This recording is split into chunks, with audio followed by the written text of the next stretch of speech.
Hello, welcome back to my channel. Today's video we're going to be talking about some things that I have learned from living on a farm, from being a gardener.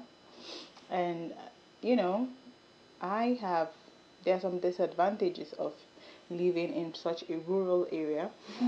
There's some disadvantages of living in such a rural area, but today we're going to be talking about some of the advantages and what I have learned from being in close proximity to nature to an extent.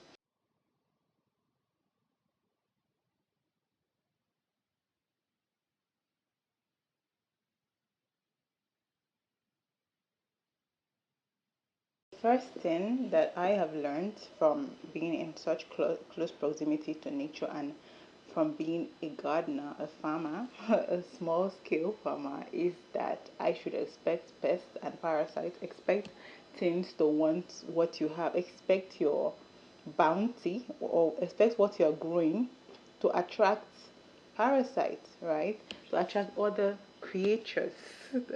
And I think that you can also tie that, as I love to tie things to my art, I love to tie things to creativity and all.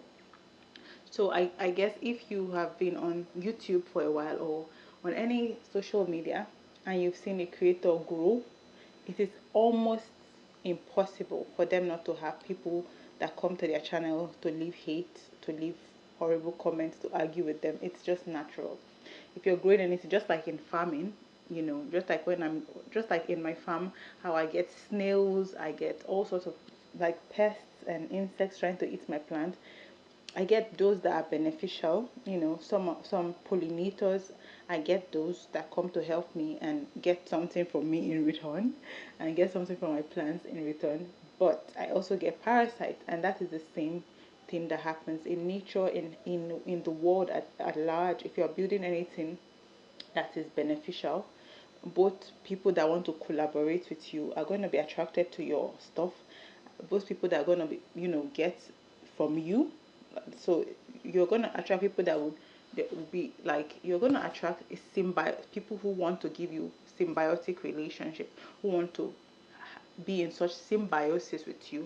We're also going to attract parasites. So that is something that we should all keep in mind. If you're building anything of importance, you're going to attract both.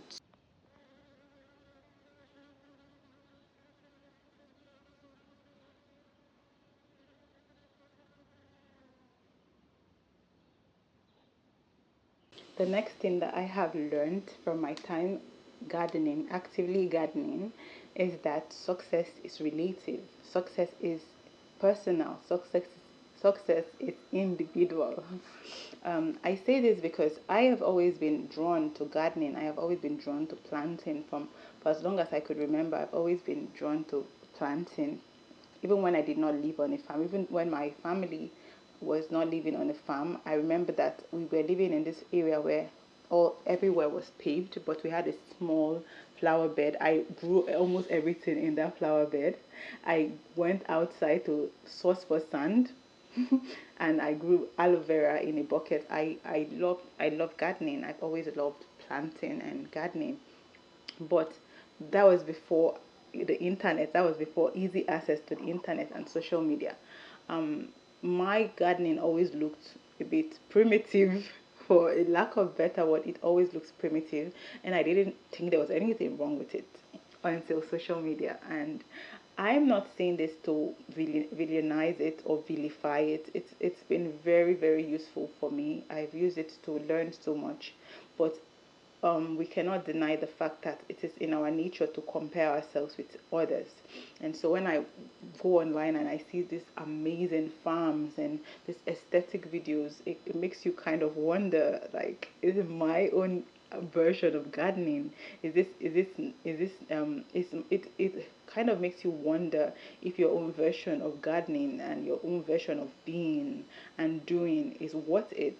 But ultimately, I had to learn that the ultimate purpose of gardening is to feed yourself, one, and not really, I feel like the feeding yourself is even secondary. It is the joy that you get from gardening. I get so much joy from planting, from going to see the progress of my plants every day. Sometimes I check on them more than once in a day, and that is the primary purpose for it. Any other thing is secondary.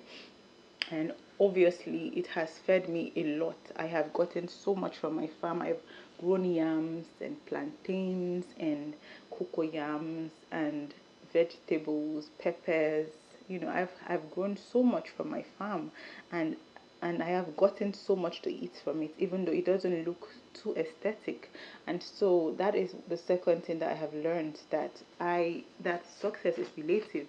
And so because I do not grow in the way other people grow, and there's nothing wrong with their way or my way. It's just what is available to us.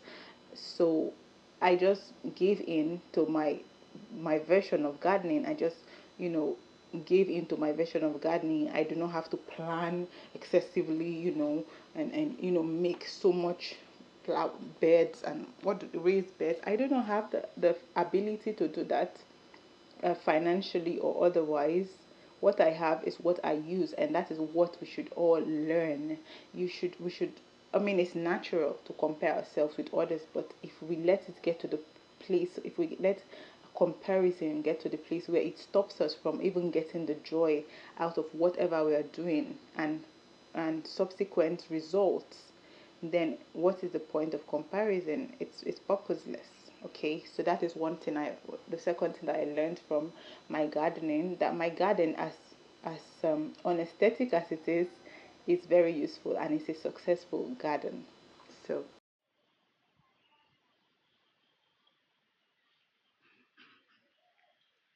another thing that I've had to learn, and I'm still learning, is how to collaborate with people. I'm someone who likes to figure things out myself, and because I've had to figure things out always, so I I just like to do things by myself. And if I'm asking for help, that I've reached my limits. But with gardening, I had to learn to rely on other people to help me do some of the hard work in exchange for some little stipend or some farm produce. It has taught me that collaboration is not necessarily a bad thing. And yeah, that is one other thing I've learned from gardening.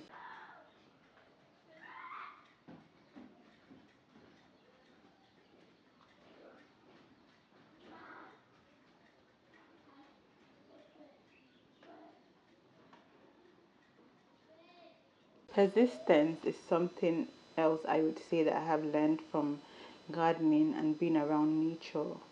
Um, Being around nature, gardening teaches us so much about how little effort here and there can result in such strength and in such vitality and in such success, right? A tree doesn't grow overnight. Sometimes trees grow in environments that are not necessarily the most fertile, are not necessarily the most conducive, but here and there they adapt to their environment, and it results in such strength. And I think there's so much to learn from nature. There's so much to learn from the trees. There's so much persistence to learn from being around nature.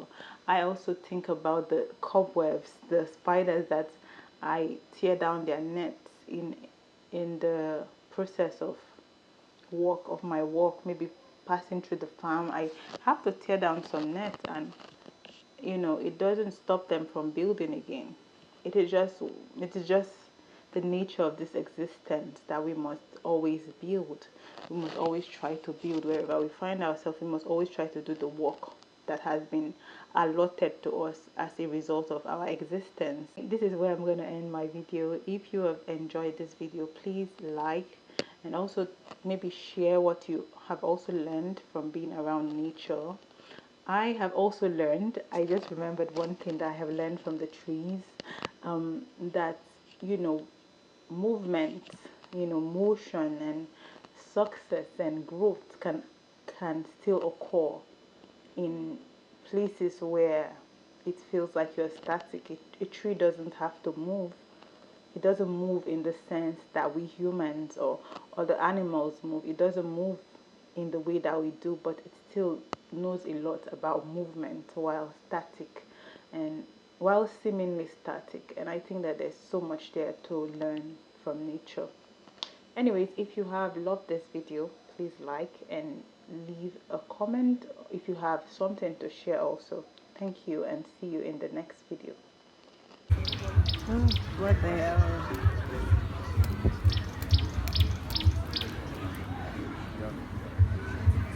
hell?